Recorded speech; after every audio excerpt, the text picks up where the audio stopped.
영국 한 대학교 강의실에서 충격적인 일이 벌어졌습니다. 교수가 아시아의 1위는 일본이고 한국은 뒤에서 1등이라고 말했기 때문이죠. 이 사건은 어느 학생의 양심 발언 때문에 전 세계로 빠르게 퍼졌는데요. 어떤 내용인지 바로 알아보겠습니다. 영상 시작 전 구독과 좋아요, 불우이웃을 위해 끝까지 시청 부탁드립니다.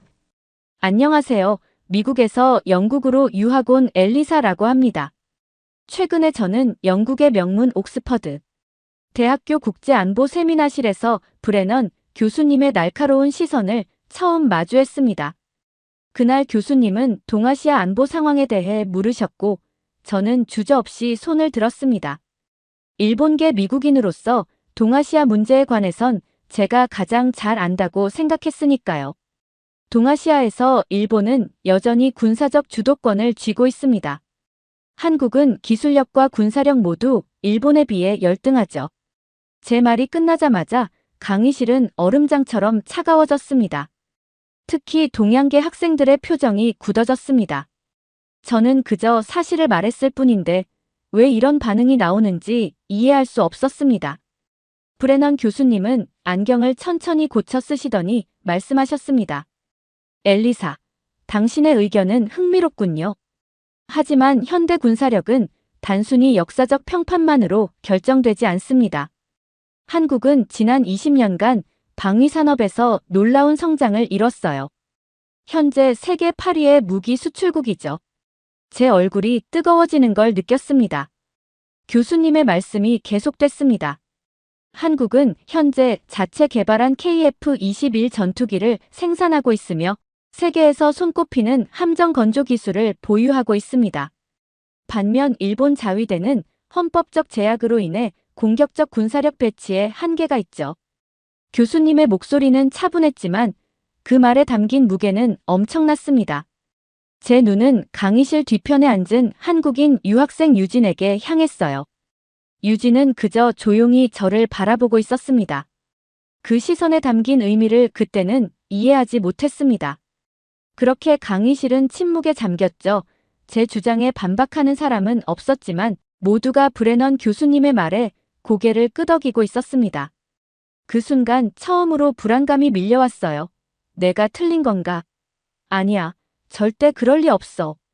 수업이 끝나고 나올 때 유진이 제 옆을 지나가며 작은 목소리로 말했습니다. 판단은 모든 사실을 알고 난 후에 해도 늦지 않아요. 그 말이 제 귀에 꽂혔지만 무시하기로 했습니다.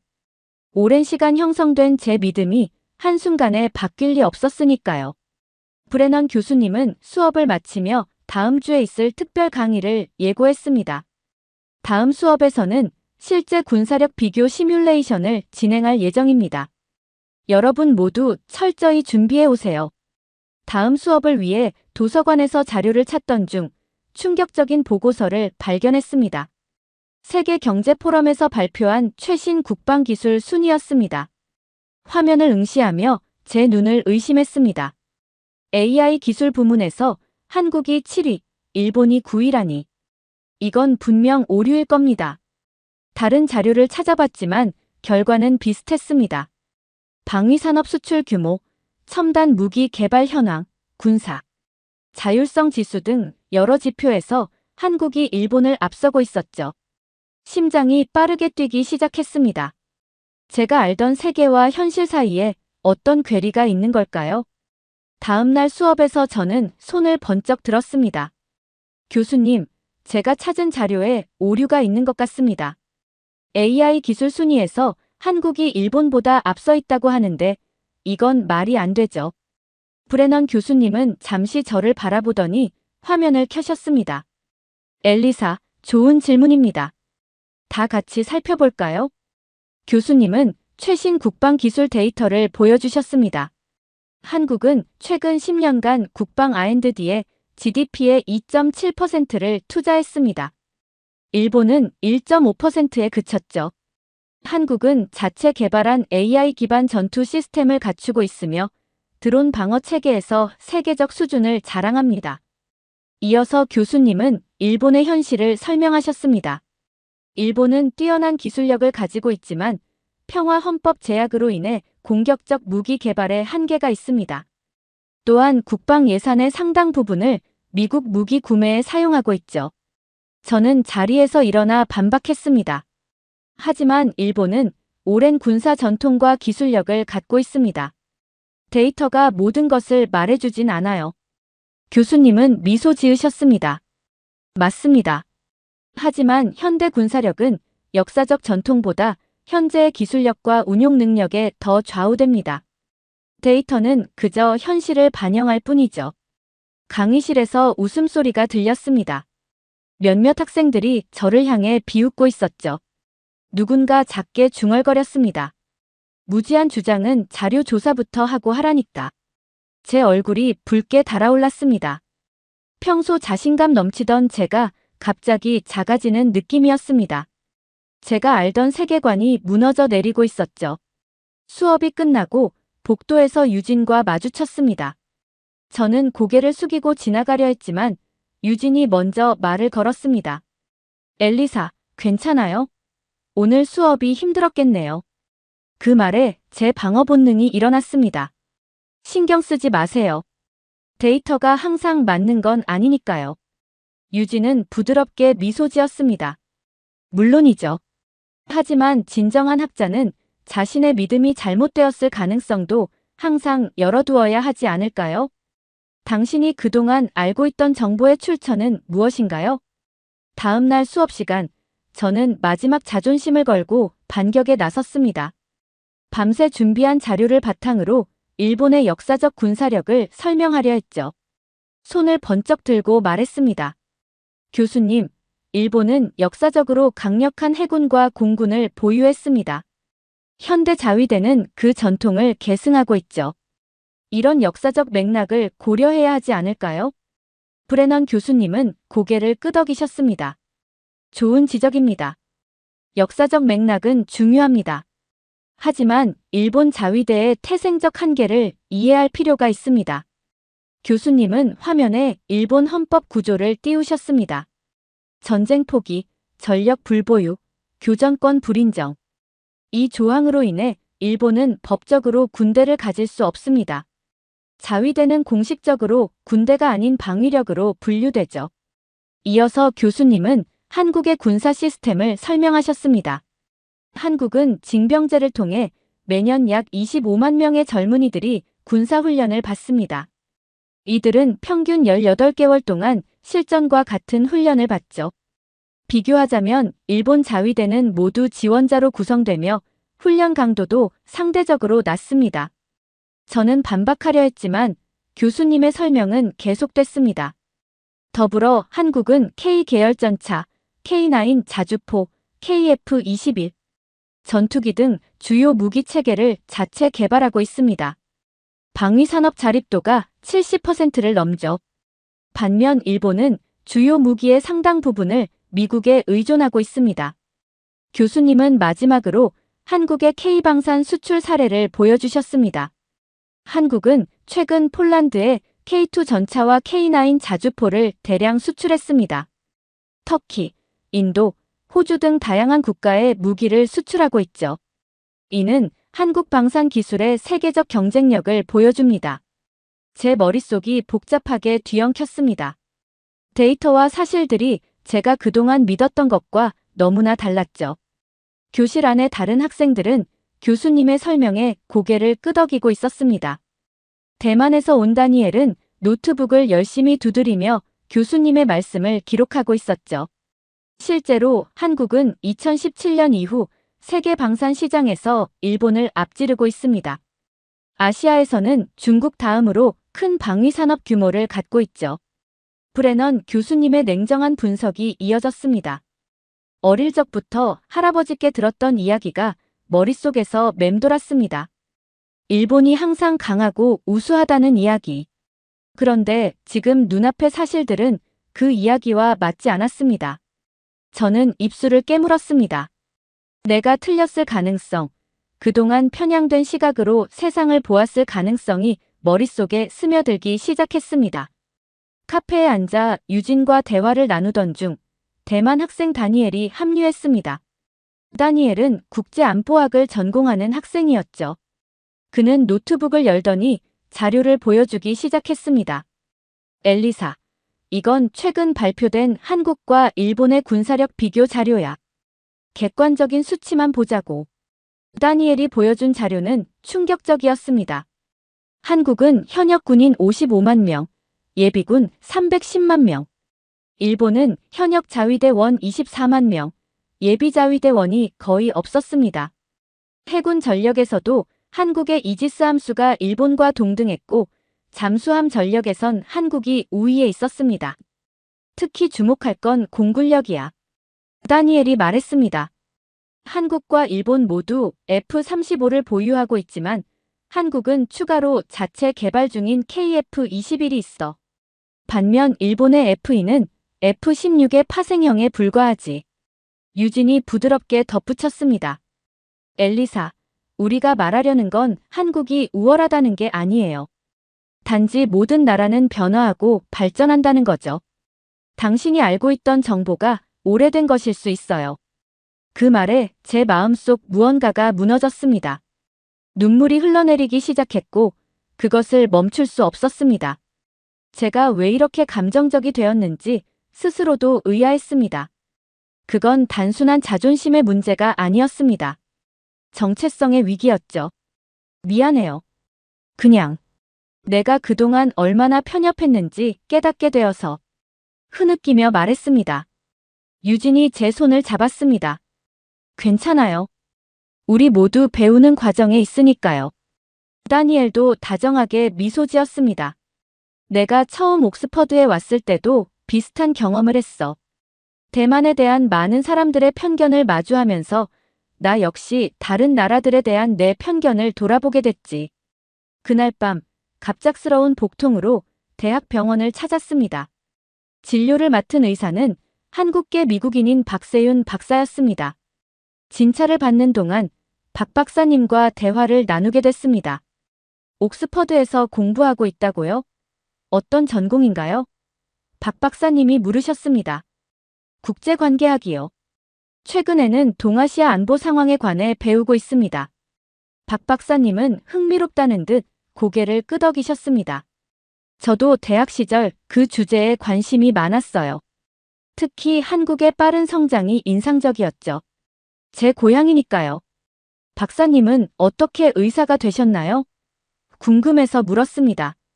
한국에서 군의관으로 복무한 후 미국으로 건너와 의사 면허를 따았어요. 한국에선 모든 남자가 군 복무를 하니까요. 그곳에서 배운 위기 대응 능력이 의사 생활에 큰 도움이 됩니다. 그 말에 제 마음이 흔들렸습니다. 군의관으로서의 경험, 의무군 복무. 이런 시스템이 결국 한국의 강한 군사력으로 이어지는 것이었습니다. 브레넌 교수님이 말씀하셨던 문화적, 제도적 기반이 떠올랐습니다. 박사님, 정말 한국이 그렇게 강한가요? 솔직한 질문이 튀어나왔습니다. 박 박사님은 잠시 생각하시더니 답하셨습니다. 강함의 정의에 따라 다르겠죠. 하지만 한국인들은 어려운 환경에서도 끊임없이 발전하려는 의지가 있어요. 그것이 우리의 진짜 힘이라고 생각합니다. 그 순간 제 안에 무언가가 깨달음으로 다가왔습니다. 나라의 강함은 단순히 무기의 수나 군인의 수가 아니라 그 사회의 의지와 시스템에서 나오는 것이었습니다. 저는 처음으로 진정으로 침묵했습니다. 말이 아닌 경청의 시간이 필요했기 때문입니다. 수요일 오전, 브레넌 교수님의 특별 수업이 시작됐습니다. 강의실은 평소와 달리 넓은 공간으로 바뀌어 있었고 컴퓨터들이 여러 대 설치되어 있었습니다. 오늘은 실제 군사 시뮬레이션을 통해 배운 내용을 적용해 볼 겁니다. 교수님이 설명하셨습니다. 가상의 시나리오를 제시할 테니 각 팀은 주어진 자원을 활용해 전략을 세우고 실행하게 됩니다. 교수님은 화면에 독도 사진을 띄우셨습니다. 한일 양국이 영유권을 주장하는 섬이었죠.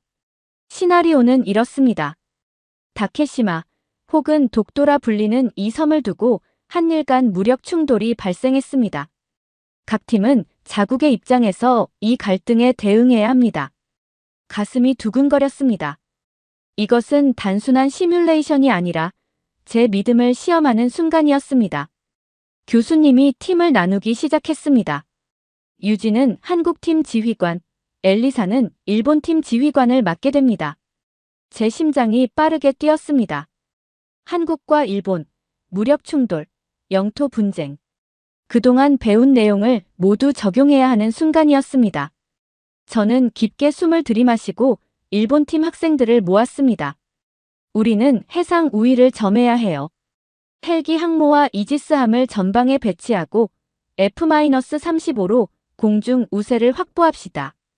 자신감 있게 말했지만 내심 불안했습니다. 건너편에서 유진은 차분하게 팀원들과 전략을 논의하고 있었습니다. 그녀의 표정에서는 어떤 흔들림도 보이지 않았습니다. 무엇을 계획하고 있는 걸까요?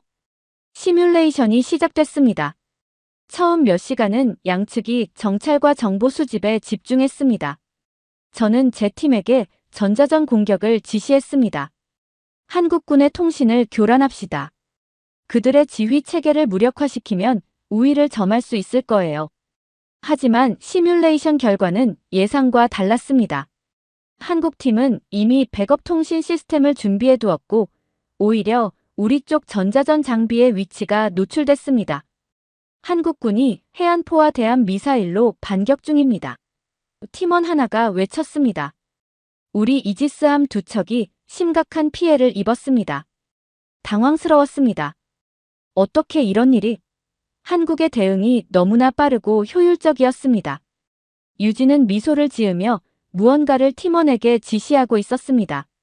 교수님이 첫 단계 결과를 발표했습니다. 전초전에서 한국군이 우위를 점했습니다. 일본 해상 전력에 상당한 피해가 발생했습니다. 제 얼굴이 붉어졌습니다. 이것은 단순한 게임이 아니었습니다. 제 정체성과 신념이 흔들리는 순간이었죠. 팀원들은 저를 바라보며 다음 지시를 기다리고 있었습니다. 심호흡을 하고 정신을 가다듬었습니다. 공중 전력을 총동원해서 한국의 레이더 시설을 타격합시다. F-35와 F-2 전투기를 모두 출격시키세요. 시뮬레이션이 진행되는 동안 저는 유진의 전략에 주목했습니다. 그녀는 분주하게 팀원들에게 지시를 내리고 있었습니다. 그녀의 눈빛에는 확신이 있었고 움직임에는 결연함이 묻어났습니다. 교수님은 두 팀 사이를 오가며 상황을 관찰하셨습니다. 한국군이 대공 미사일 체계를 가동했습니다. 팀원 하나가 외쳤습니다. 우리 전투기 30%가 격추되었습니다. 저는 믿을 수 없었습니다. 한국의 방공 체계가 이렇게 발전했다니 놀라웠습니다. 다음 순간 더 충격적인 소식이 들려왔습니다. 한국군이 세종대왕함에서 발사한 순항 미사일이 우리 기지를 타격했습니다. 통신 시스템이 마비되었습니다. 시뮬레이션 화면에는 일본 측 기지가 붉은색으로 변하고 있었습니다. 우리는 빠르게 통제력을 잃어가고 있었죠. 당황스러웠지만 마지막 카드를 써보기로 했습니다. 모든 잠수함을 독도 주변에 배치하세요. 한국 해군의 보급로를 차단해야 합니다. 그러나 이미 늦었습니다. 유진은 이미 그 가능성을 예측하고 대응책을 마련해 두었던 것 같았습니다. 한국팀은 대잠 작전을 전개하여 우리 잠수함 다수를 무력화시켰습니다.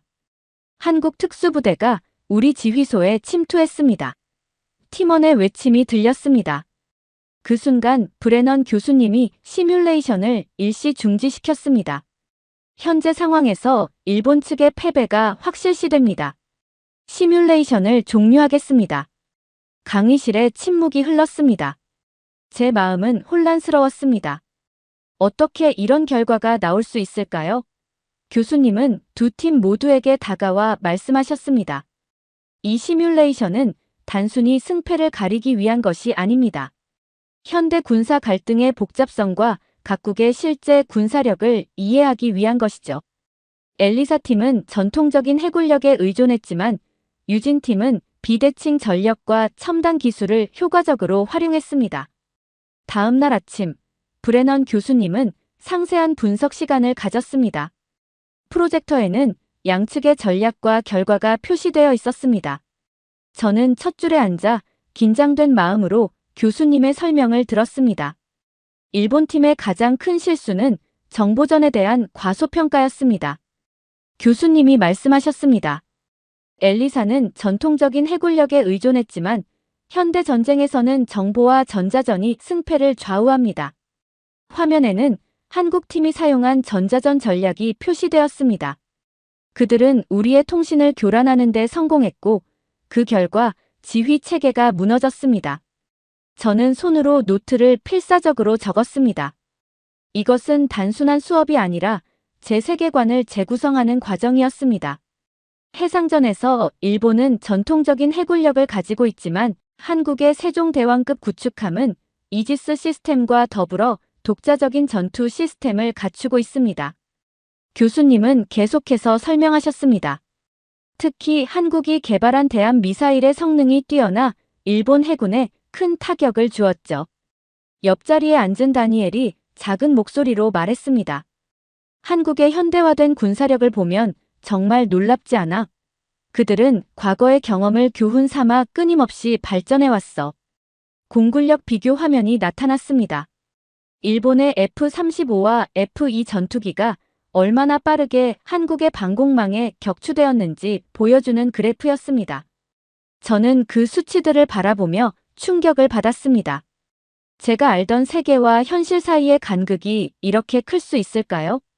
한국의 특수부대 운용도 주목할 만합니다. 교수님이 말씀을 이어갔습니다. 유진은 특전사를 활용해 일본의 지휘소를 급습했고 이는 결정적인 승기로 작용했습니다. 다음 날 아침, 브레넌 교수님의 강의실에 일찍 도착했습니다. 교수님은 이미 와 계셨고 시뮬레이션 결과를 정리하고 계셨습니다. 엘리사, 일찍 왔군요. 교수님이 미소 지으셨습니다.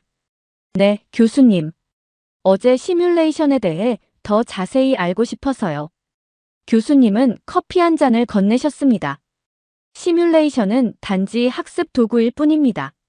승패보다 중요한 것은 그 과정에서 얻은 통찰력이죠. 교수님은 추가 자료를 보여주셨습니다. 한국과 일본의 군사 전략 비교, 국방 예산 분석, 최신 무기 체계 소개. 그 모든 자료들이 제 시각을 넓혀주었습니다.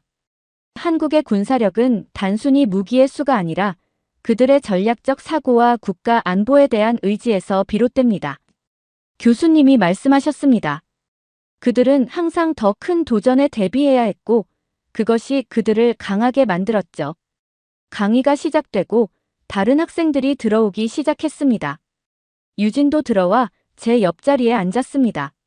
저는 어색하게 미소 지었고 그녀도 따뜻하게 웃어주었습니다. 교수님은 시뮬레이션 결과를 다시 한번 상세히 분석하셨습니다. 각 팀의 전략, 성공과 실패의 요인, 실제 상황에서의 적용 가능성 등을 설명하셨죠. 저는 열심히 메모를 하며 새로운 시각을 받아들이려 노력했습니다. 한국군은 특히 전자전과 정보전에서 뛰어난 능력을 보여주었습니다. 이는 그들의 발달된 IT 인프라와 교육 시스템이 반영된 결과죠. 그 말을 들으며 저는 한국의 기술력과 교육 시스템에 대해 생각해 보았습니다. 할아버지는 항상 일본의 우수성만 강조하셨지만 세상은 변하고 있었습니다. 모든 나라는 자신만의 강점을 가지고 발전하고 있었고 서로에게서 배울 점이 있었습니다.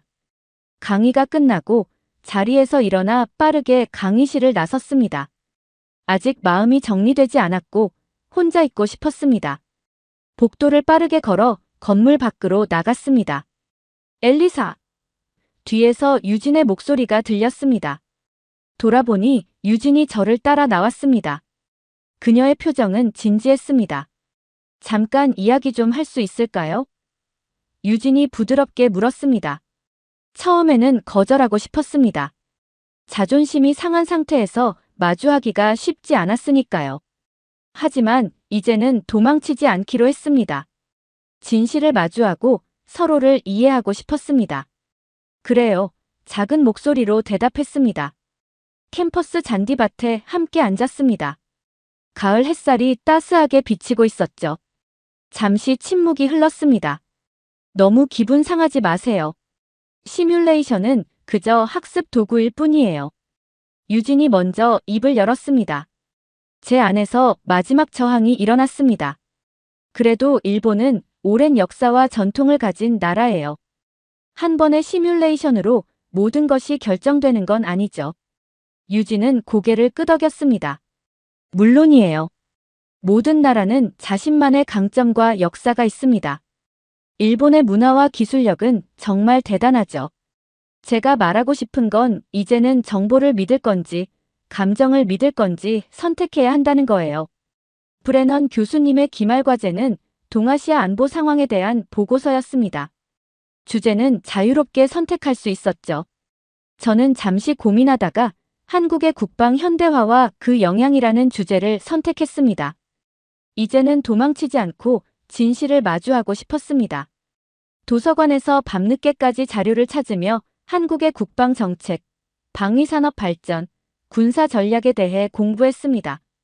놀라운 사실들을 발견할수록 제 시각은 넓어졌습니다. 한국은 단순히 군사력뿐만 아니라 문화, 기술, 외교 분야에서도 놀라운 성장을 이루고 있었습니다. 유진과 자주 만나 함께 공부했습니다. 그녀는 한국에 대한 자료를 추천해 주었고, 저는 일본에 대한 객관적인 정보를 공유했습니다. 서로의 나라에 대해 배우면서 우리는 진정한 친구가 되어갔습니다. 병원에서 만났던 박세윤 박사님도 찾아갔습니다. 그는 기꺼이 한국의 의료 시스템과 교육에 대해 이야기해 주었고, 제 보고서에 도움이 될 만한 자료도 제공해 주셨습니다. 의사로서 제가 배운 가장 중요한 교훈은 선입견 없이 환자를 대하는 것입니다. 박 박사님이 말씀하셨습니다. 국제관계도 마찬가지 아닐까요? 선입견 없이 각 나라를 바라볼 때 진정한 이해가 시작됩니다. 그 말씀이 제 가슴에 깊이 새겨졌습니다. 선입견 없이 세상을 바라보는 것. 그것이 제가 앞으로 추구해야 할 자세였습니다. 보고서를 작성하면서 저는 스스로에게 솔직해지려 노력했습니다. 왜 그토록 한국을 무시했는지, 일본에 대한 맹목적인 자부심은 어디서 비롯되었는지 성찰했습니다. 할아버지의 이야기, 편향된 역사 교육, 그리고 무엇보다 제 안의 오만함이 객관적 판단을 흐리게 했다는 사실을 인정했습니다. 발표 날이 다가왔습니다. 떨리는 마음으로 강단에 섰습니다. 유진과 다니엘, 그리고 다른 학생들이 저를 응원하는 눈빛으로 바라보고 있었습니다. 한국의 국방 현대화는 단순한 군사력 증강이 아닌 국가 안보와 경제 발전을 위한 전략적 선택이었습니다. 당당하게 발표를 시작했습니다. 지난 20년간 한국은 자체 기술력으로 첨단 무기 체계를 개발해왔고, 이제는 세계 방산 시장에서 중요한 위치를 차지하고 있습니다. 발표를 이어가며 한국의 방위산업 발전 과정, 군사 전략의 변화, 그리고 그것이 동아시아 안보 구도에 미치는 영향을 분석했습니다. 객관적 데이터와 함께 제 개인적인 시각 변화도 솔직하게 공유했습니다. 저는 이번 연구를 통해 편견 없이 세상을 바라보는 것의 중요성을 깨달았습니다. 객관적 사실에 기반한 판단이야말로 진정한 국제관계 전문가의 자세라고 생각합니다. 발표가 끝나고 브레넌 교수님은 따뜻한 미소와 함께 말씀하셨습니다. 엘리사, 훌륭한 발표였습니다. 배우려는 자세는 당신의 진짜 무기입니다. 그 무기를 계속 갈고 닦으세요. 강의실을 나서는 길에 유진이 다가왔습니다. 정말 멋진 발표였어요. 진심이 느껴졌습니다. 미소를 지으며 대답했습니다. 고마워요. 당신 덕분에 많이 배웠어요. 캠퍼스를 걸으며 저는 제 안에 일어난 변화를 느꼈습니다. 더 이상 오만함이나 편견에 사로잡히지 않고 세상을 더 넓고 객관적인 시각으로 바라볼 수 있게 되었습니다. 한국의 역사와 문화, 그리고 끊임없이 발전하려는 그들의 의지가 이제는 존경스럽게 느껴졌습니다. 다음 학기 계획을 세우며 한국어 수업을 신청했습니다.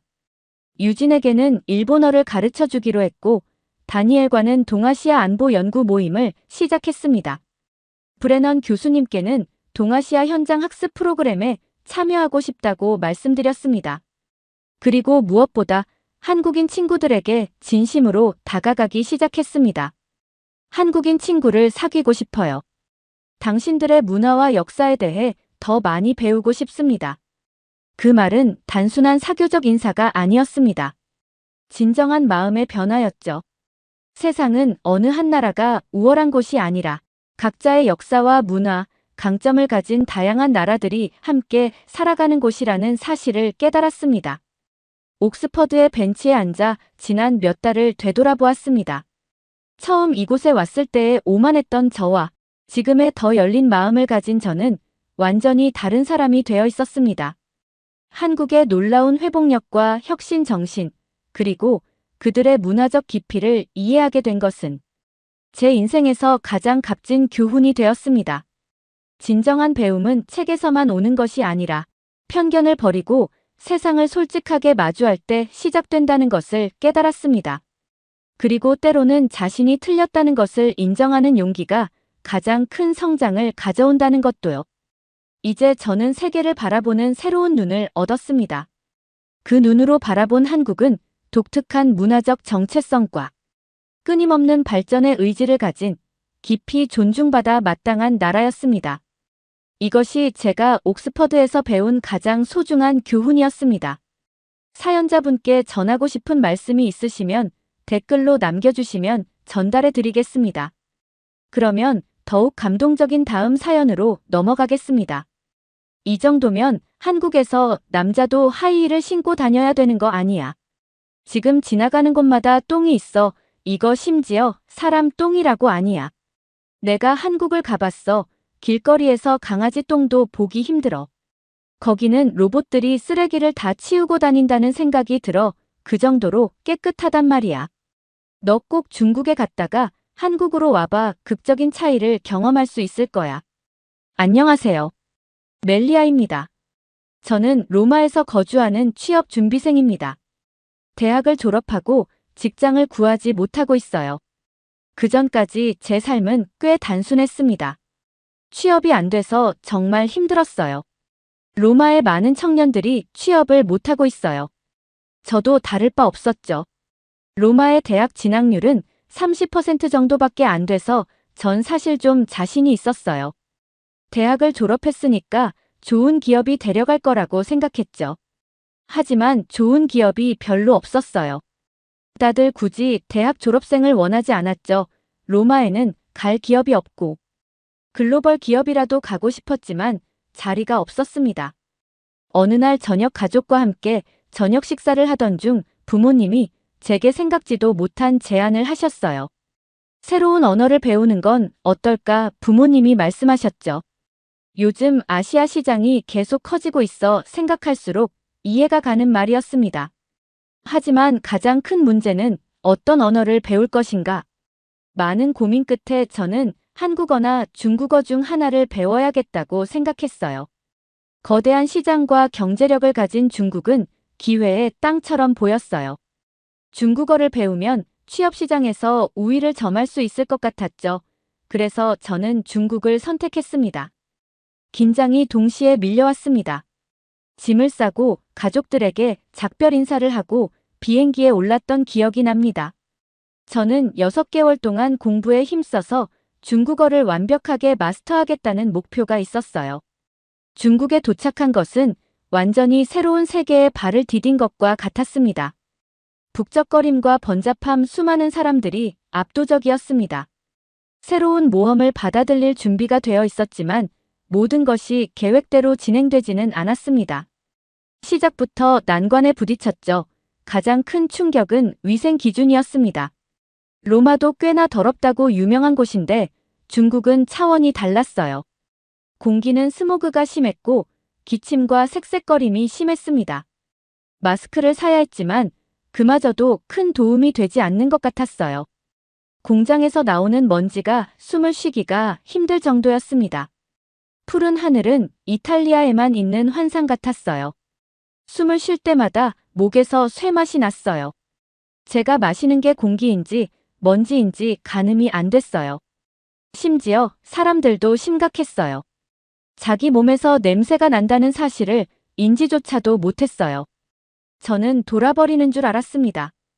위생을 바라는 제가 이상한 사람이 된 것 같았어요. 아이들은 엉덩이가 다 보이는 바지를 입었어요. 저는 그게 단순히 유행인 줄만 알았는데. 길거리에서 대변을 보려고 하는 거였죠. 아이들은 그래도 된다는 인식이 있었어요. 이탈리아 개똥을 아무데나 버리는 사람이 많지만 길거리의 사람 똥이라고 생각하니까 머리가 아파졌어요. 중국에 와서 저는 자주 아파서 목이 아픈 건 기본이었고, 이탈리아에서는 없던 비염도 생겼지요. 감기를 자주 걸렸지만 병원에서도 딱히 해주는 건 없었어요. 이쯤 돼서는 중국이 이방인인 저를 도와줄 거라는 기대도 없었어요. 언어 장벽도 있었습니다. 기본적인 중국어를 조금 배웠지만 충분하지 않았습니다. 식료품을 샀거나 길을 묻는 것과 같은 간단한 일에도 어려움을 겪었습니다. 그리고 현지인들은 의사소통 방식이 너무 달랐어요. 직설적이고 때로는 거칠기도 했어요. 적응하기가 어려웠죠. 중국어는 성조가 있었는데 이 성조 때문에 모든 말들이 너무 저에게는 높게 느껴졌어요. 사소한 질문을 하는 사람들도 저에게 화를 내는 것처럼 인식이 됐어요. 정말 높고 무서운 말투로 말을 했거든요. 나중에는 하이톤의 목소리를 들을 때마다 머리가 아플 지경이었어요. 저에게 큰 충격을 준 사건 중 하나는 현지 상점 주인과의 오해였습니다. 저는 동네 마트에서 식료품을 약간 사고 나오는 길이었어요. 갑자기 중국인 주인이 저를 잡았습니다. 제가 마트에서 물건을 훔쳤다면서 마구 소리를 지르기 시작했어요. 저는 중국어를 못했기 때문에 차분히 제 가방을 보여줬어요. 전 아무것도 가져가지 않았다고요. 그랬는데도 상점 주인은 중국어로만 말하면서 제 몸을 만지기 시작했어요. 저는 소리를 질렀죠. 이게 뭐 하시는 거예요? 하지만 자기가 더 큰 소리를 내면서 제 옷에 있는 주머니까지 만졌어요. 저는 정말 화가 났어요. 하지만 아무도 도와주는 사람은 없었죠. 결국 저는 그날 경찰서에 가게 되었습니다. 저는 정말 무서웠어요. 다행히 가게 안에는 CCTV가 있었어요. 제 가방 속과 주머니를 모두 검사하고 CCTV를 확인하고 나서야 경찰서를 나올 수 있었습니다. 놀랍게도 그 물건을 훔쳐간 사람은 다른 중국인이었어요. 저는 서러웠어요. 과연 그 중국인에게도 상점 주인이 이렇게까지 화를 냈을까? 라는 생각이 들었죠. 나쁘지만은 않았어요. 학원에서 학생들 사이에서 위안을 얻었죠. 우리는 경험과 어려움을 공유했고 혼자가 아니라는 사실을 알게 되어 기분이 좋았어요. 다들 취업이 힘들어서 혹은 중국 문화가 궁금해서 온 친구들이 많았어요. 우리는 멀리 떨어져 있는 작은 가족이 되었어요. 무엇보다 가장 친해지게 한 것은 중국의 위생이었습니다. 원래 친구는 공통점이 있어야 된다고 하잖아요. 저희는 충격적인 중국의 위생 상태를 욕하면서 친해졌어요. 제가 사귄 친구 중에는 활발한 성격의 영국인 수잔도 있었습니다. 우리는 금세 친해졌습니다. 수잔은 저보다 중국에 더 오래 머물렀고 좋은 경험과 나쁜 경험을 모두 가지고 있었습니다. 걔는 적당히 사는 법을 깨달았어요.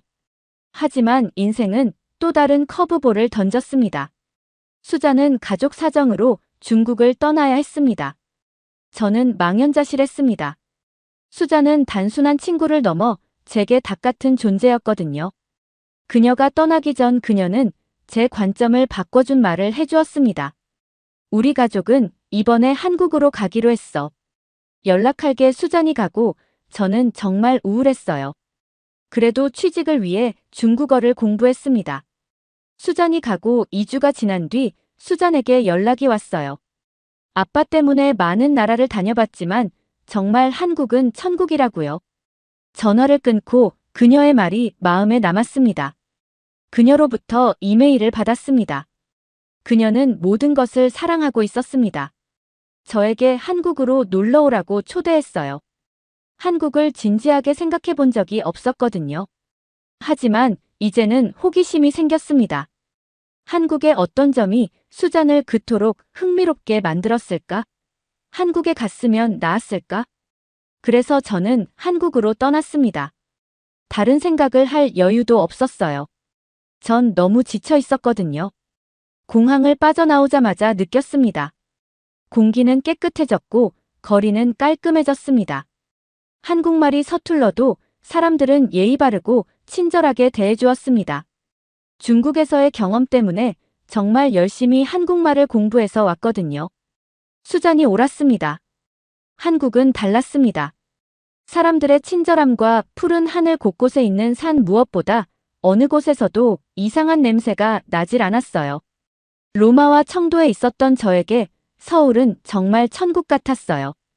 한국에서의 첫날은 마치 그림 속으로 들어온 것 같았습니다. 색감, 소리, 냄새 등 모든 것이 생생하게 느껴졌어요. 수잔은 저를 데리고 서울 투어를 떠났어요. 우리는 고궁인 경복궁을 방문하고 번화한 명동 거리를 거닐며 길거리 음식을 맛보았습니다. 과거와 현재가 조화롭게 어우러진 모습에 매료되었습니다. 수잔과 저는 저녁마다 서울의 활기찬 밤 문화를 탐험하며 시간을 보냈습니다. 도시는 에너지가 넘치면서도 질서와 존중의 분위기가 느껴졌습니다. 이것이 내가 중국에서 경험했던 아시아가 맞나 라고 생각했던 기억이 납니다. 정말 눈에 띄었던 것은 모든 사람들이 예의 바른 모습이었어요. 언어 장벽으로 어려움을 겪을 때에도 사람들은 우리를 돕기 위해 최선을 다했습니다. 중국에서의 경험과는 정말 대조적이었어요. 한 사람으로서 존중받는다는 느낌을 받았어요. 이번 여행의 하이라이트는 고요한 제주도를 방문한 것이었습니다. 제주도의 자연은 정말 아름다웠습니다. 한라산에 올라 해변에서 휴식을 취하고 신비로운 용암구를 탐험했습니다. 제주는 세상의 혼돈에서 벗어난 곳이었어요. 짧은 여행이 끝나갈 무렵 아쉬움이 밀려왔습니다. 한국은 제 마음의 한 부분을 차지했으니까요. 내가 어학연수를 결심한 이유는 다 한국에 있다는 생각이 들었어요. 심지어 한국은 중국보다 더 발전되어 보였습니다. 한국에서는 취업을 위해 할 수 있는 일들이 많이 생각나서 중국에 돌아와서 저는 한국에 대해 끊임없이 생각하게 되었습니다. 두 나라의 차이는 극명했습니다. 중국에서 제가 얻은 것은 우울함과 이질감이었습니다. 일주일 있었던 한국에서는 친절과 존중, 소속감을 경험했습니다. 중국에서 공부하기로 한제 결정에 의문이 들기 시작했습니다. 내가 실수한 걸까? 처음부터 한국을 선택했어야 했을까? 이런 생각들이 밤낮으로 저를 괴롭혔습니다. 그러던 중 부모님으로부터 전화를 받았습니다. 부모님은 제 목소리만 듣고 제 상태를 짐작하셨죠. 언제든지 돌아와도 돼. 저는 눈물이 났어요. 그래도 끝까지 해보자고 생각했죠. 저는 공부에 집중하고 남은 몇 달을 최대한 활용하며 많은 것을 배웠습니다. 하지만 깊은 곳에서는 한국이 자리 잡고 있다는 것을 알았습니다. 중국에서 어학연수를 마친 후 저는 제 인생을 바꿀 결심을 했습니다. 한국으로 가기로 했어요. 중국에 있는 학교에는 말을 하지 않았어요. 분명히 중국 같은 대국에 있어야지 한국 같은 나라에 왜 가라면서 한국을 욕할 게 뻔했거든요. 먼저 학원을 다니던 학생들에게 어학원 강사들이 욕을 하는 걸 한두 번 들은 게 아니었어요. 그 사람들은 세계에 중국밖에 없는 것처럼 굴었어요. 같이 공부하던 유럽 친구들이 저를 부러워했습니다. 한국에 도착하니 집에 온 것 같은 기분이 들었습니다. 어학원에 등록하고 새로운 생활에 빠르게 적응했습니다. 사람, 환경 등 모든 것이 마음에 들었습니다. 한국 사람들은 정말로 친절했어요. 저는 중국에 있었던 것보다 더 빨리 한국어를 습득했어요. 한국 사람들과 계속 이야기할 수 있었으니까요. 현지인과 계속된 대화는 제 한국어 실력을 눈에 띄게 늘게 해주었어요.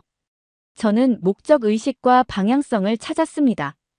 새로운 친구를 사귀고 새로운 장소를 탐험하고 풍부한 문화를 직접 경험했습니다. 중국에서 겪었던 어려움은 먼 옛날 일처럼 느껴졌습니다. 이곳에서 저는 한 걸음 한 걸음 미래를 만들어가고 있었습니다. 저는 제가 로마를 떠나면 우울하기만 한 사람인 줄 알았는데 서울은 최고의 도시였어요. 문화와 예술이 로마만큼 제공될 뿐만 아니라 음식도 뒤지지 않았습니다. 여정을 되돌아보니 제가 얼마나 멀리 왔는지 깨닫게 되었어요. 로마에서의 불확실성, 외국에서의 어려움, 그리고 마침내 한국에서 제 자리를 찾기까지 정말 놀라운 여정이었습니다. 아마 제가 중국 어학연수를 결정하지 않았으면 한국으로 올 기회도 없었겠죠. 제가 한국으로 가는 것에 대해 무한한 지원을 해준 부모님에게 감사 인사를 드려요. 취업 준비를 하는 여러분들도 언제나 어려운 일들이 있을 거예요. 저 역시도 힘든 시간을 보냈지만 이 힘든 시간이 있었기에 한국과의 연을 이어갈 수 있었습니다. 그러면 더욱 재미있는 다음 사연으로 넘어가겠습니다. 남의 건물에 들어와서 지금 뭐 하는 짓이에요? 프랑스인 여성을 사람들이 둘러싸고 있습니다. 한국도 똑같은 거였어. 중국이랑 다를 바가 없는 거야. 그녀는 눈물을 흘리면서 어떻게 당신들이 나한테 이럴 수 있어? 라고 울부짖는데요. 친절했던 사람들이 한순간에 돌변을 한 것입니다. 왕따를 시키는 것도 아니고 이 프랑스 여성에게 도대체 무슨 일이 있었던 것일까요? 안녕하세요. 저는 언어학을 전공하고 불어 강사로 일하고 있는 30살 프랑스 여자 틸다입니다. 지금은 웃고 있지만 전 정말 힘든 시간을 보냈어요. 저는 파리에 살고 있는데요. 파리는 프랑스 수도이고 겨울에는 눈이 내리고 여름에는 따뜻하고 활기찬 곳입니다. 파리는 자연의 고요함과 도시 생활의 분주함이 공존하는 대조적인 도시였습니다. 하지만 제게는 항상 다른 곳으로 향하는 디딤돌이었어요. 저는 어렸을 때부터 아시아의 신비함과 문화 사람들을 꿈꿔왔어요. 그래서 대학을 졸업했을 때 저는 큰 도약을 할 때가 되었다고 생각했습니다. 제가 떠났던 날을 어제 일처럼 기억합니다. 가족과 친구들이 저를 배웅해 주었습니다. 포옹도 하고 눈물을 흘리기도 하고 조심해라, 전화하는 거 잊지 마세요. 라는 말을 많이 했죠. 저는 설렘과 긴장감이 뒤섞인 채 편도 항공권을 마치 다른 세계로 가는 열쇠처럼 꼭 쥐고 있었습니다. 비행 시간은 길었고 경유지 체류 시간이 오래 걸린 것처럼 느껴졌습니다. 하지만 매 순간 제 꿈에 더 가까이 다가갈 수 있었습니다.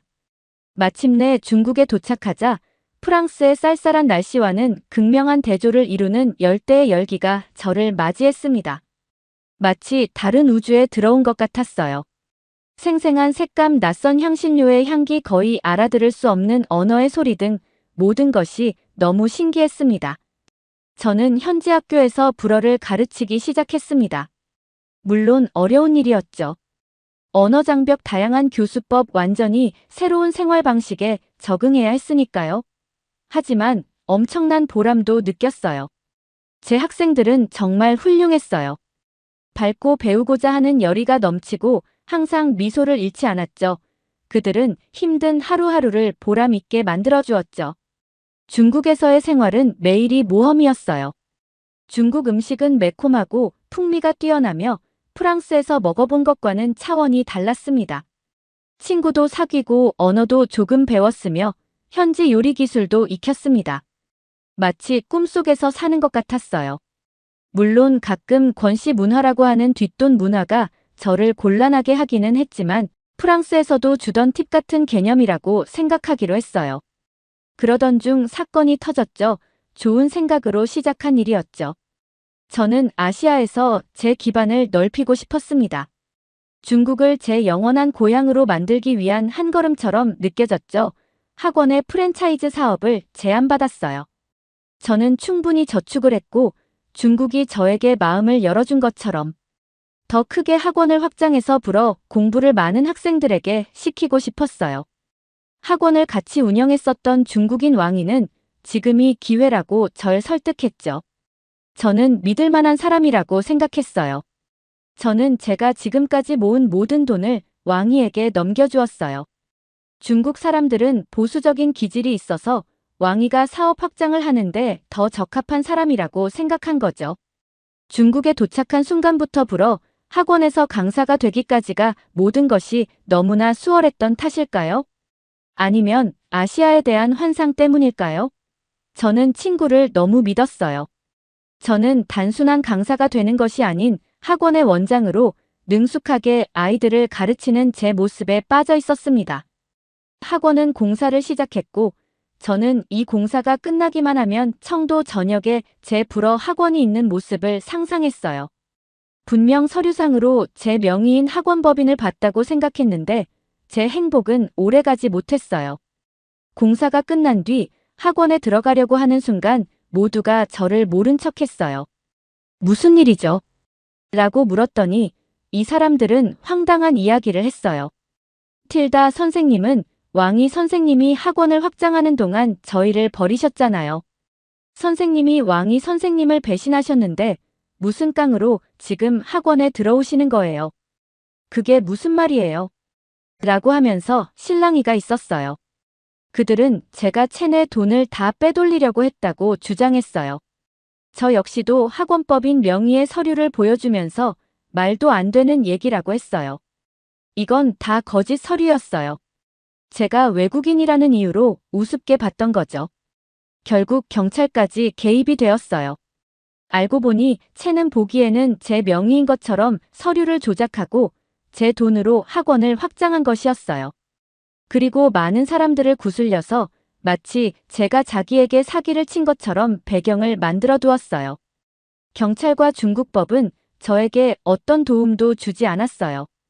그냥 저는 사기당한 사람이었죠.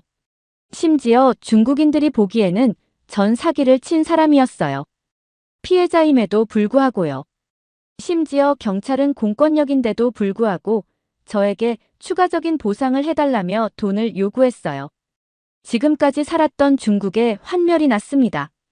저는 결국 제가 2년을 바쳤던 중국을 떠나기로 결심했어요. 제가 사랑에 빠진 나라, 제가 쌓아온 삶, 제가 키워온 꿈을 떠나야 했습니다. 파리로 돌아왔지만 그곳은 제가 바라던 고향이 아니었습니다. 저는 돈도 잃고 꿈도 잃었어요. 저는 꿈을 포기한 것 같은 패배감을 느꼈습니다. 그 후 몇 달은 힘들었습니다. 우울증과 싸웠고 더 이상 집처럼 느껴지지 않는 곳에서 다시 제자리를 찾기 위해 고군분투했습니다. 저는 아시아에 대한 사랑을 느끼면서도 환멸을 동시에 느꼈습니다. 아시아에서의 모험이 끝났다고 생각했을 때 한국이 제게 연락을 해왔습니다. 처음에는 망설였어요. 중국에서의 상처가 아직 생생했고 또 다른 배신에 대한 두려움이 컸기 때문입니다. 하지만 직관인지 아니면 단순한 고집인지 모를 내면의 무언가가 기회를 잡으라고 말했어요. 그래서 저는 다시 짐을 싸서 작별 인사를 하고 새로운 나라, 새로운 모험을 향해 떠났습니다. 제가 상상조차 할 수 없었던 방식으로 한국이 제 삶을 변화시킬 줄은 꿈에도 몰랐습니다. 그래서 무거운 마음이지만 희미한 희망을 품고 새로운 여정을 시작하기로 결심했습니다. 짐을 싸서 다시 한번 작별 인사를 하고 한국이라는 미지의 미래를 향해 출발했습니다. 조심스럽고 조심스러웠지만 한편으로는 호기심과 희망이 가득했습니다. 한국이 제가 그토록 찾던 것을 찾을 수 있는 곳이 될 수 있을까요? 비행기에서 내리자마자 저는 중국과 한국의 대조적인 모습에 충격을 받았습니다. 공항은 효율성과 현대성의 경이로움으로 청도 공항의 혼란스러움과는 거리가 멀었습니다. 중국에서는 항상 택시를 탈 때마다 사기당하는 것을 걱정했어야 하는데 한국에서는 그럴 일이 없었어요. 택시뿐만 아니라 밤에 이동할 수 있는 다양한 수단이 있었어요. 저는 발리에서는 경험해 본 적이 없는 공항철도를 타보고 싶었습니다. 공항철도를 타고 시내로 이동하면서 저는 부드러운 승차감과 한국 인프라의 정밀함에 감탄을 금치 못했어요. 한국의 유명한 기술 발전을 처음 맛보는 순간이었고 강한 인상을 남겼습니다. 심지어 지도 앱을 쓸 수 있었어요. 중국은 사회주의 국가라서 제약이 많았습니다. GPS 장치나 SNS 같은 어플들을 나라가 허용하는 것들만 쓸 수 있었거든요. 저는 중국에서는 느껴보지 못한 해방감을 조금 느꼈던 것 같아요. 도착한 지 며칠 후부터 불어 학원에서 일을 시작했습니다. 학원은 카페와 작은 상점들로 둘러싸인 활기찬 동네에 있었어요. 원장님인 다현 선생님은 온화한 태도를 가진 친절한 분이셨습니다. 그는 저를 따뜻하게 맞아주었고 낯선 환경에서도 편안함을 느낄 수 있게 해주었습니다. 학생들은 즐거웠습니다. 저와 프랑스에 대해 호기심이 많았고 불어를 배우고 싶어 했습니다. 그들의 열정은 전염성이 강했고 곧 저는 아카데미에서의 하루하루가 기대되는 자신을 발견했습니다. 이곳에서 가르치는 것은 중국과는 달랐어요. 더 많이 배우려고 했고 더 적극적으로 행동했죠. 새로운 생활에 적응하면서 중국에서의 상처가 조금씩 희미해지기 시작했지만 완전히 사라지지는 않았습니다. 그 상처는 제가 너무 쉽게 경계를 늦추지 말고 조심해야 한다는 것을 끊임없이 상기시켜 주었습니다. 이렇게 조심스러운 성격 탓에 회사 안팎에서 친밀한 관계를 맺는 것을 주저하게 되었습니다. 무엇보다 가장 좋았던 점은 한국에는 뒷돈 문화가 없다는 것이었어요. 중국은 관시라고 하면서 뒷돈을 문화라고 생각하는데요. 관시란 상호 우위와 관계에 기반한 소셜 네트워킹의 한 형태로 비즈니스와 개인적 거래에 깊이 뿌리내리고 있습니다. 잘 봐달라고 하면서 빨간 봉투에 돈이나 물품들을 넣어서 상대방에게 주는 문화였어요. 저는 이 문화 때문에 학생들을 가르치는 제 실력을 의심하곤 했습니다. 실력이 좋지 않아도 관시를 통해서 학원에 계속 있는 선생님들이 중국에서는 아주 많았거든요. 사실 저는 이 문화가 너무 이해가 되지 않아서 중국 사람들에게 관시를 잘 주지 않았는데, 그래서 제가 사기를 당했을 때 아무도 제 편을 들지 않았던 걸 수도 있어요. 그런데 저는 이 관시가 이상했어요. 결국 돈으로 상대방의 환심을 사는 게 아닌가라는 생각이 들었거든요. 그래서 중국에 있을 때는 즐거웠지만 지금까지 연락을 유지하는 친구가 한 명도 없는 건가라는 생각이 드네요. 서울에서는 인맥과 관계는 좀 더 투명하고 진정성 있는 바탕 위에서 형성되고 유지되는 것 같았습니다. 심지어 잘 가르치지 못하는 선생님은 학생들이 바로 직접 피드백을 해줘서 선생님이 발전할 수 있도록 해줬어요. 그러던 어느 날 김다현 선생님이 아파트를 월세로 살지 않고 전세로 사는 게 어떻냐고 제안했어요. 제게는 생소한 개념이었고 과거 경험에 비추어 볼 때 저는 회의적이었습니다. 프랑스에는 전세라는 개념이 없고 월세만 있었거든요. 저 역시도 월세로 집에서 살고 있었습니다. 심지어 중국에서 사기를 당한 경험 때문에 또 다른 함정이 기다리고 있는 건 아닐까라는 생각을 떨쳐낼 수가 없었어요.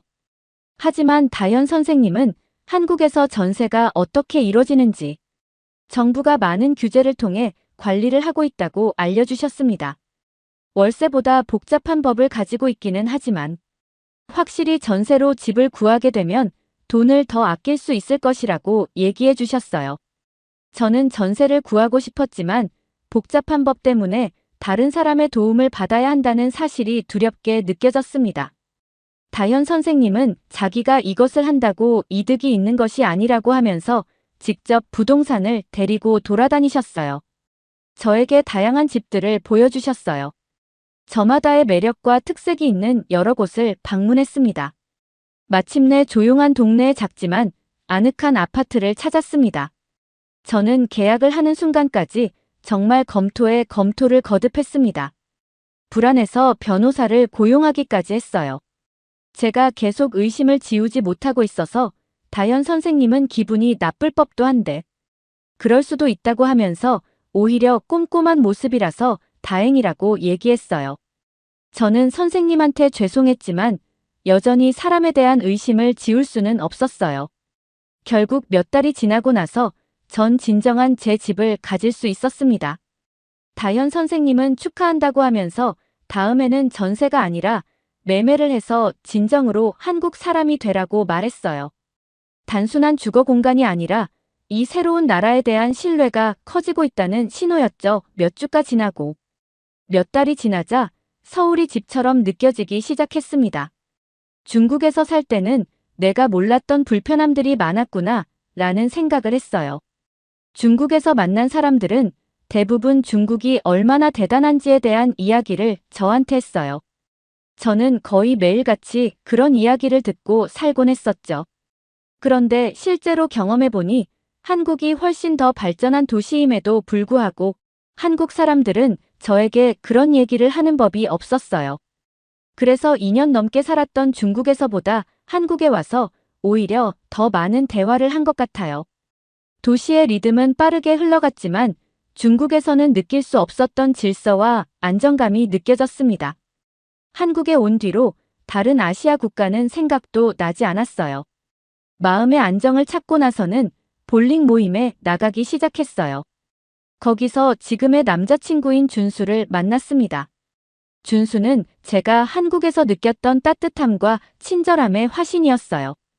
그는 제가 한국어를 시도할 때마다 인내심을 갖고 항상 도움이 되는 표현이나 교정을 해줬어요. 번잡한 도시가 잠시 멈춰 숨을 고르는 듯한 청계천을 따라 함께 식사를 하고 산책을 하면서 우리의 사랑은 꽃을 피웠습니다. 상처를 딛고 사랑의 영역으로 발을 내디딜 수 있었습니다. 제가 한국 드라마에서 봤던 것처럼 준수는 정말 멋있었어요. 제 눈에는 가장 잘생긴 사람으로 보였습니다. 키도 중국 사람들처럼 작지 않았어요. 정말 제가 드라마 여주인공이 된 것처럼 느끼게 해줬어요. 데이트를 하면 당연히 돈은 준수가 내고 제 자존감을 올려주는 사람이었어요. 준수는 한국에서의 삶에 더 확신을 가지게 해주었습니다. 우리는 서로의 문화와 개인적 경험을 솔직하게 공유했고 어떤 근본적인 동기 없이 서로에게서 배웠습니다. 우리의 유대감은 사회적 또는 직업적 영향력 측면에서 서로에게 제공할 수 있는 것이 아니라 개인으로서 우리가 누구인지에 기반했습니다. 그러면 더욱 재미있는 다음 사연으로 넘어가겠습니다. 서울 시내의 한 음식점에서 한국인들이 목소리를 높이고 있습니다. 다소 흥분한 듯한 표정과 과장된 액션으로 한 외국인을 가리키고 있는데요. 외국인은 어쩔 줄 모르겠다는 표정으로 본인의 핸드폰만 가리키고 있습니다. 심지어는 핸드폰을 켜고 촬영까지 하려고 하는데요. 그 순간 한국인 남성들이 그에게 다가가서 그의 핸드폰을 가리키면서 무언가를 말합니다. 이들 사이에는 무슨 일이 있었던 걸까요? 안녕하세요. 저는 독일에서 요리사로 근무하고 있는 스미스입니다. 저는 사실 한국에 대해 잘 몰랐어요. 그런데 동료 요리사들이 자꾸 요리사로서 서울에 가보지 못하는 건 식당에 대한 발전 의지가 전혀 없는 것. 이라고 못을 박아서 긴가민가한 마음으로 서울로 여행을 오게 되었습니다. 사실 여행을 시작하기 전까지 너무 바빠서 아무것도 준비할 수도 없었어요. 핸드폰만 들고 가면 된다는 동료들의 말만 믿고 서울행 비행기에 올랐습니다. 서울에 착륙하는 순간 마치 영화 속 한 장면에 들어온 것 같았습니다. 공항은 북적거렸지만 질서정연함이 느껴졌습니다. 사람들은 목적 의식을 가지고 움직였지만 고향에서 익숙했던 서두르거나 혼란스러움은 없었습니다. 저는 설렘과 긴장감이 뒤섞인 기분으로 짐을 챙겼습니다. 택시를 불러 호텔로 향했습니다. 도시를 가로지르는 드라이브는 눈을 뜨게 했습니다. 고층 빌딩이 우뚝 솟아있고 네온 사인이 번쩍이며 늦은 밤에도 거리에는 활기가 넘쳤습니다. 밤이 깊어질수록 도시가 조용해지는 독일과는 달랐습니다. 10시가 넘은 시간임에도 불구하고 사람들이 거리에 넘쳤어요. 저는 앱을 통해 찾은 작지만 아늑한 호텔에 체크인했습니다. 체크인 절차는 매끄러웠고 심지어 영어가 모국어가 아닌 나라인데도 길거리에서 만난 사람들조차 영어를 다 할 수 있었어요. 저는 이미 한국의 따뜻한 환대를 느끼고 있었습니다. 숙소에 자리를 잡은 후 산책을 하기로 했습니다. 서울의 거리는 제가 본 것과는 전혀 달랐습니다. 놀라울 정도로 깨끗했고 공기는 활기차고 상쾌한 기운이 넘쳤습니다. 온갖 종류의 음식을 파는 노점상들을 지나가면서 그 냄새가 저를 유혹했습니다. 가장 먼저 눈에 들어온 것은 작은 길거리 포장마차였습니다. 노점상이 떡볶이를 만들고 있었는데 들어는 봤지만 한 번도 맛보지 못한 음식이었어요. 저는 상인에게 먹어보고 싶다고 손짓했고 상인은 김이 모락모락 나는 접시를 내밀었습니다. 산이 베어 물었을 때 매콤하고 달콤하며 약간 고소한 맛이 한꺼번에 폭발했습니다. 떡볶이만 주는 게 아니라 주인은 어묵 국물도 먹어보라면서 직접 국물을 떠주었습니다. 저는 팁을 받으려고 일부러 이러는 건가 라는 의심이 들었어요. 하지만 계산하는 순간 알았습니다. 이건 팁을 받으려고 하는 게 아니라 단순히 한국인의 서비스라는 것을요. 한국은 팁이 필요가 없는 나라였거든요. 계속 걷다 보니 안전하다는 느낌이 들었어요. 사람들은 밤을 즐기며 돌아다니고 있었지만 위험하거나 불안한 느낌은 전혀 없었습니다. 겁에 질린 채로 돌아다니지 않아도 돼서 정말 자유로웠어요. 저는 24시간 영업하는 카페를 발견하고 앉기로 했습니다. 굳이 왜 24시간 카페에 가냐고 물으신다면 독일에서는 24시간 운영하는 카페를 보기 힘들어서 궁금했거든요. 아마 독일이었다면 24시간 카페에 1시간마다 팁을 추가로 냈어야 했을 거예요. 독일은 서비스 비용이 아주 철저한 나라거든요. 뿐만 아니라 독일에서 밤 10시를 넘어서 돌아다닌다는 것은 상당한 위험에 노출되는 일이기 때문에 대부분의 사람들이 밤에 돌아다니는 것을 꺼리거든요. 독일에서의 대부분의 밤 외출은 믿을 만한 친구의 집 정도가 한계이기 때문에 24시간 카페라는 새로운 장소에 가보고 싶었어요. 카페 안은 노트북을 사용하거나 수다를 떠는 사람들로 북적거렸습니다. 커피와 케이크 한 조각을 주문했는데 놀랍게도 와이파이가 엄청나게 빨랐습니다. 한국의 인터넷 속도에 대해 들어본 적은 있지만 직접 경험해보니 차원이 달랐습니다. 독일에서 지금 하고 있는 방송도 끊기지 않고 볼 수가 있었어요. 사진과 메시지를 동료들에게 보내면서 자랑을 했어요. 친구들에게 밤늦게 밖으로 나와서 가게에 앉아 있다고 했더니 모두가 놀랐습니다. 카페는 활기찬 분위기로 가득했습니다. 밤늦게까지 노트북에 몰두하고 있는 학생이나 프리랜서 고객도 있었습니다. 다른 사람들은 야식을 먹거나 여유롭게 커피 한 잔을 즐기며 활기찬 대화를 나누고 있었습니다. 차를 마시며 사람들과 아늑한 분위기를 둘러보면서 이 카페가 단순히 커피를 마시는 장소가 아니라는 것을 깨달았습니다. 각계각층의 사람들이 모이는 문화의 중심지였습니다. 현대적이고 효율적이면서도 따뜻하고 매력적인 서울 그 자체의 축소판이었죠. 저는 계획보다 더 오래 카페에 머물며 그 분위기에 흠뻑 빠져들었습니다. 24시간 운영되는 이 카페에서 저는 서울의 라이프 스타일을 처음 접했고 한국 여행 내내 경험하게 될 활기찬 에너지를 미리 엿볼 수 있었습니다. 서울에서의 둘째 날은 호텔 창문으로 들어오는 아침 햇살과 함께 시작되었습니다. 대낮에 서울은 차분하면서도 활기가 넘치는 색다른 느낌이었습니다. 호텔에서 간단히 아침 식사를 한 후 저는 서울을 더 많이 둘러보기 위해 출발했습니다.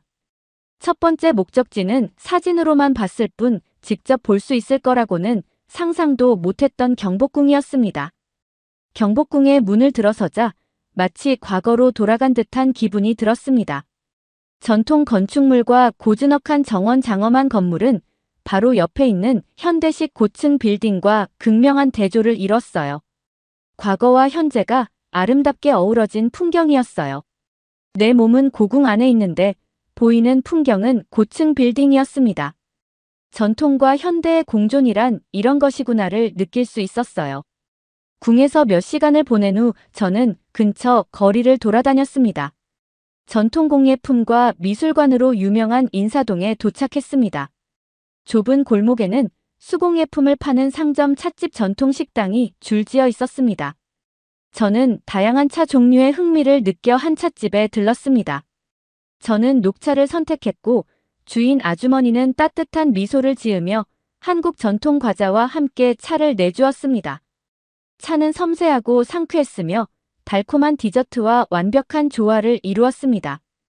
유명 맛집에 가지 않아도 이런 다양한 선택지와 서비스를 제공받을 수 있다는 사실이 놀라웠습니다. 점심시간이 다가와서 현지인이 추천해준 작은 식당을 찾았습니다. 메뉴가 전부 한국어로만 되어 있어서 무엇을 주문해야 할지 전혀 몰랐습니다. 당황하는 제 모습을 본 주인이 다가와 손짓과 서툰 영어를 섞어가며 메뉴 선택을 도와주었습니다. 결국 저는 야채 고기 간장 소스를 곁들인 불고기를 주문했습니다. 메뉴 선택 이후에 저를 또 당황시킨 것은 따로 있었습니다. 제가 시킨 비빔밥과는 전혀 다른 음식들이 마구 나왔습니다. 색색깔의 채소와 수프와 같은 따뜻한 국이 나왔습니다. 저는 제가 시키지 않았다고 말하려고 주인을 불렀습니다. 그랬더니 주방장이 나와서 호탕하게 웃었어요. 이건 한국말로 반찬이라는 건데 어딜 가든 이렇게 나오는 거라고 했어요. 제가 보기에 접시에 담겨져 나오는 반찬 수만 거의 10개는 됐는데 말이에요. 나오는 반찬으로만 밥을 먹어도 될 것 같았어요. 이게 한국의 식문화라고 아주머니께서 알려주셨습니다. 동료들이 왜 요식업을 하는 사람이라면 한국에 가야 한다고 말했는지 알 수 있었어요. 또 다른 미식의 발견이었어요. 맛은 신선하고 완벽하게 균형 잡혀 있었으며 한 입 한 입맛있게 먹었습니다. 오후에는 유명한 남산 서울타워를 방문하기로 결정했습니다. 꼭대기에서 바라본 전망은 정말 환상적이었어요. 산을 배경으로 전통 지붕과 현대식 건물이 어우러진 도시 전체가 눈앞에 펼쳐져 있었어요. 서울은 대조적인 도시이지만 모든 것이 완벽하게 조화를 이루고 있다는 것을 깨닫는 순간이었습니다. 저녁이 다가오자 저는 하루 동안의 경험으로 가득 찬 마음으로 호텔로 돌아갔습니다. 역사 속을 걷고 전통 음식을 맛보고 상공에서 도시를 바라보며 하루를 보냈으니까 호텔로 돌아와서 하루를 되돌아보았습니다. 한국 방문에 대한 처음의 걱정은 서서히 사라지고 있었습니다.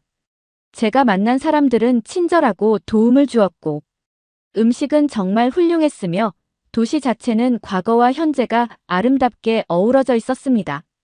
많은 사람들이 서울을 사랑하는 이유를 이해하기 시작했습니다. 서울에서의 셋째 날 아침이 밝고 맑게 밝았습니다. 오늘 제게는 한 가지 주요 목표가 있었습니다. 바로 한국의 미식 중심지를 더 깊이 파고드는 것이었죠. 요리사로서 저는 현지 시장을 탐험하고 더 많은 전통 요리를 맛보고 싶었습니다. 첫 번째 방문지는 다양한 길거리 음식과 활기찬 분위기로 유명한 광장시장이었습니다. 광장시장에 들어서는 순간 다른 세상에 들어선 것 같았어요. 소리 냄새 광경은 그야말로 압도적이었어요. 눈까지 즐거운 장소였어요. 노점상들이 길을 따라 늘어서서 고소한 부침개와 만두부터 신선한 해산물과 달콤한 간식까지 다양한 종류의 음식을 팔고 있었어요. 저는 시장 곳곳을 돌아다니며 눈에 띄는 것은 무엇이든 먹어보았습니다. 빈대떡은 바삭하고 풍미가 좋았고 한국식 소시지의 일종인 순대는 놀랍도록 섬세하고 진한 맛이 났어요. 영국에서 블랙 푸딩이라는 소피로 만든 끔찍한 음식을 먹어본 적이 있는데 같은 재료로 이렇게까지 다른 맛이 난다는 사실이 놀라웠습니다. 시장 구경이 끝나고 저녁으로 한국 전통 바비큐 레스토랑에 가기로 했습니다. 한국식 바비큐는 독일에 있을 때 익숙한 음식이었지만 정통 한국식 바비큐를 경험해보고 싶었거든요. 식당은 동그란 은색 테이블에 아늑한 분위기였어요. 동그란 의자 뚜껑을 열어보니 옷이랑 가방을 넣을 수 있다는 점이 무척이나 재밌었습니다. 저는 삼겹살을 주문했고 다양한 반찬이 함께 나왔습니다. 반찬이 끝도 없이 나오지만 이번에는 당황하지 않았어요. 그릴에서 고기를 익힌 다음 마늘, 쌈장, 풋고추 한 조각을 상추에 싸서 먹는 것은 즐거운 경험이었습니다. 심지어 외국인이 혼자 먹고 있는 걸 본 한국인 남성들이 말을 걸었습니다. 같이 먹어도 되냐고 물어보더니 술을 권해주셨어요. 한국식 맥주와 소주를 다 먹고는 한국 문화라며 소맥이라는 것도 만들어주셨습니다. 독일인이 한국에서 처음 보는 한국인과 술을 마시다니 너무나 새로운 경험이었습니다. 아저씨들은 이름을 물어보고 한국식 건배사를 알려주셨어요. 짠이라는 말이 너무 재미있어서 아직도 동료들에게 알려주곤 합니다. 저녁이 되자 저는 아저씨들과 함께 한국의 전통 길거리 음식 천막인 포차에 앉아 있는 제 자신을 발견했습니다. 노란 조명 아래 앉아 있으니 한국인이 된 기분이었어요. 저는 아저씨들로부터 1차, 2차, 3차 문화에 대해 배웠어요. 제 생에 그렇게 즐거운 술자리, 그렇게 맛있는 음식은 처음이었습니다. 저녁 외출을 즐기는 현지인들로 분위기가 활기찼어요. 요리 탐험의 하루를 완벽하게 마무리할 수 있었습니다.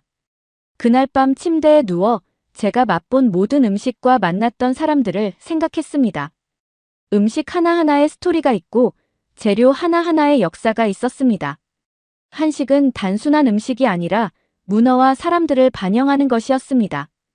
또한 밤이 깊어질수록 도시가 조용해지는 독일과는 달랐습니다. 이곳에서는 밤이 낮의 또 다른 일부분으로 느껴질 정도로 활기차고 생동감 넘쳤습니다. 밤에 이렇게 사람들을 만나러 나올 수 있다는 사실이 부러웠어요. 한국에서의 셋째 날 저는 요리사이자 여행자의 관점에서 한국과 독일, 사회의 대조와 비교를 이해하는 데 집중하기로 했습니다. 한국 문화에 대해 토론하기 위해 사회학 교수를 만나기로 한 대학을 방문하는 것으로 하루를 시작했습니다. 부모님과의 대화는 깨달음을 주는 시간이었습니다. 우리는 우서른에 대한 공경, 가족 간의 충성심, 화합을 강조하는 유교적 가치관이 한국 사회에 미친 영향에 대해 논의했습니다. 이러한 가치관은 제가 관찰한 한국인들 간의 상호작용에서 분명하게 드러났습니다. 교수는 또한 한국의 급속한 경제 발전과 현대화와 문화적 정체성, 보존의 균형을 어떻게 유지해 왔는지도 강조했습니다. 교수님이 보여주신 30년 전의 사진은 지금의 서울과 같은 공간이라는 생각이 전혀 들지 않을 정도로 다른 모습이었습니다. 이 급격한 변화를 겪은 한국인들이 경제 발전 사이에서 균형을 왜 이렇게나 강조하는지를 알 수 있는 부분이었습니다. 급격한 경제 발전 하에서 자신의 정체성을 잃지 않으려고 얼마나 많은 노력을 했을지가 느껴졌어요. 오후에는 한국 전통 요리 학교를 방문했습니다. 이곳에서 균형의 중요성, 제철 식재료 사용, 음식이 약이라는 개념 등 한국 요리의 철학에 대해 배웠습니다. 다양한 재료가 한식의 맛을 풍부하게 만드는 점이 재미있었어요. 게다가 간장, 고추장 등과 같은 다양한 향신료들이 나보다 나이가 훨씬 많다는 점을 알 수 있었습니다. 요리 과정에서도 식재료를 헛되게 쓰지 않고 이를 통해 음식에 대한 존중을 보여주는 한국인의 모습을 볼 수 있었습니다. 꽤나 음식에 진심인 모습이 재미있었어요. 또한 어느 한 재료가 튀지 않도록 음식에서조차 조화가 균형을 중시하는 한국 사회의 모습과 비슷하다고 느꼈습니다. 이후에는 지역 커뮤니티 센터에서 주민들과 교류하는 시간을 가졌습니다. 대화를 나누면서 다른 사회와 마찬가지로 한국인들이 자신의 문화에 대한 자부심과 직면한 어려움을 알 수 있었습니다. 어제 함께 술을 마셨던 아저씨들의 모습이 생각났습니다. 급격한 변화에 적응하기 위한 기성세대의 고군분투가 30년이라는 시간 동안 얼마나 많은 발전을 이루어냈는지가 이해가 되었습니다. 30년 전에 한국의 기반과 그 기반을 이어받아 발전시키는 세대 간의 균형을 이해할 수 있었습니다. 그날 저녁 식사는 가족이 운영하는 작은 식당에서 조용히 진행되었습니다. 주인인 할머니가 서울에서의 삶에 대한 이야기를 들려주었습니다. 오랜 세월 동안 한국의 변화를 바라보는 할머니의 시선은 향수와 희망이 공존했습니다. 그녀는 한국 전쟁과 그 후의 국가 재건 그리고 한국의 변화를 말해주셨습니다. 호텔로 돌아오면서 한국과 독일의 대조적인 모습을 떠올렸습니다. 한국에서는 공동체와 사회적 화합을 더 강조하는 반면 독일에서는 개인주의와 개인의 자유가 더 두드러진다는 것을 알 수 있었습니다.